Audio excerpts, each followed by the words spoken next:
Θα θέλαμε να μιλήσουμε τώρα λίγο για τα βοσκοτόπια. Πώς σκέφτεται η κυβέρνησή σας να λύσει το πρόβλημα με τα βοσκοτόπια?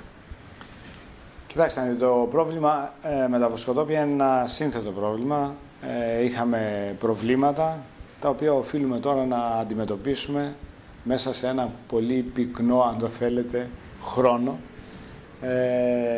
Μέχρι τις 15 Ιουνίου, όπως γνωρίζετε, πρέπει να έχει ολοκληρωθεί η διαδικασία των δηλώσεων στο ΩΣΔΕ. Έπρεπε να προσαρμοστούμε στον καινούριο ορισμό της Ευρωπαϊκής Επιτροπής. Άρα, θα πρέπει αφενός να κάνουμε αυτό και να καταγράψουμε, δηλαδή, αποτυπώσουμε μάλλον, τις βοσκήσιμες επιλέξιμες γέες, γιατί υπάρχει μια σύγχυση όταν χρησιμοποιούμε τον όρο βοσκότοποι και επιλέξιμες βοσκήσιμες γέες. Αυτό που μας ενδιαφέρει πάνω απ' όλα είναι να εντοπίσουμε, να αποτυπώσουμε τις βοσκήσιμες επιλέξιμες γέες, ώστε να μπορέσουν οι κτηνοτρόφοι μας να πάρουν τις επιδοτήσεις που τους αναλογούν με ένα δίκαιο τρόπο. Άρα, θέλουμε να προσαρμοστούμε στο νέο ορισμό και ταυτόχρονα να κάνουμε αυτή την κατανομή των βοσκήσιμων γεών που θα μας επιτρέψει μια δίκαιη κατανομή των επιδοτήσεων στους αγρότες με βάση προφανώς και το ζωικό τους κεφάλαιο.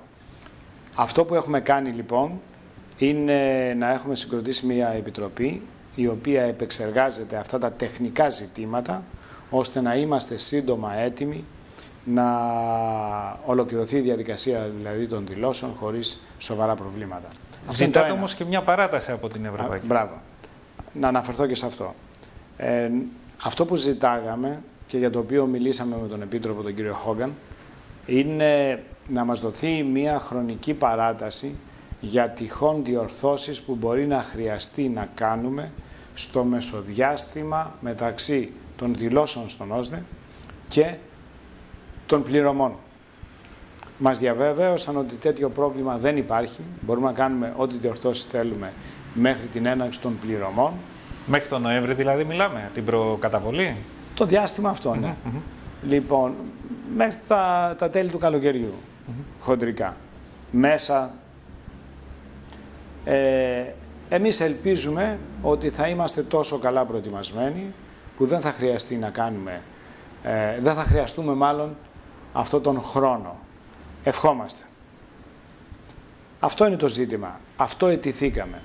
Παράλληλα είμαστε υποχρεωμένοι να είμαστε σε μια επικοινωνία με την Γενική Διεύθυνση Γεωργίας, ώστε να ξέρουν περισσότερα για τις τεχνικές λεπτομέρειες της διαδικασίας που θα ακολουθήσουμε μετά από την ολοκλήρωση των εργασιών της Επιτροπής.